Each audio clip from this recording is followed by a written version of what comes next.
Alright, we've got Richard Losper in the GSRC MX5, so let's do a lap around Bathurst. Coming down the front stretch, right away you have one of the most important corners of the track, Hell Corner. It's a simple 90-degree left-hander, and yet because of the long uphill climb after it, it's critical that you have a clean exit. Any driver that comes out of here slow is going to find themselves gobbled up by the car behind. Not that a good exit makes you totally safe.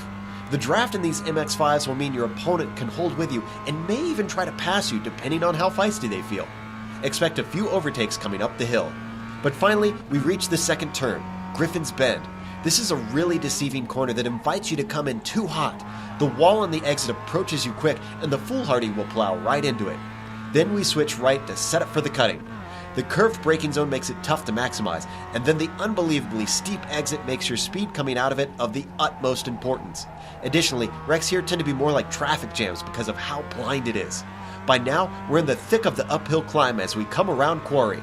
This leads us into the quick series of left-handers that are Frog Hollow, Solomon Park, and eventually McPhillamy Park. Each turn really dares you to get as close to the wall as you can while you try to carry your momentum across the top of the mountain. The crests are going to cause the car to be a little light in places too, so I wouldn't recommend trying to go too wide. Finally, we'll hit a drop in elevation, and that starts at Skyline.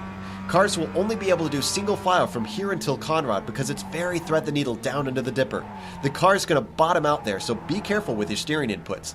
From there, the series of S's is all about setting up for Forest Elbow. This is another corner that will catch you off guard because you've got to late apex it. Get on the power as soon as you dare, but make sure not to slam it into the outside wall. Like earlier, it's easy for cars to get stacked up, and single car accidents can become 8-car accidents in a hurry. Now we're on the reverse of the mountain straight.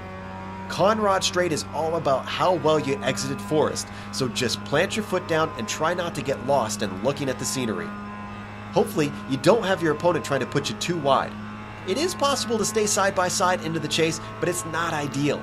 It's a fast right-hand flick and then throw out the anchors. Most of the passes today are likely to take place here.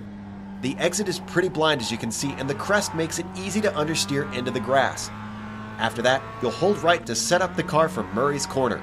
Once again, it looks like a simple 90-degree left-hander, just like the first corner, but the curb on the inside can make it tricky to get just right. If you manage to stay off the walls and avoided the chaos that can erupt around the top of the mountain, you've finished a lap around Bathurst.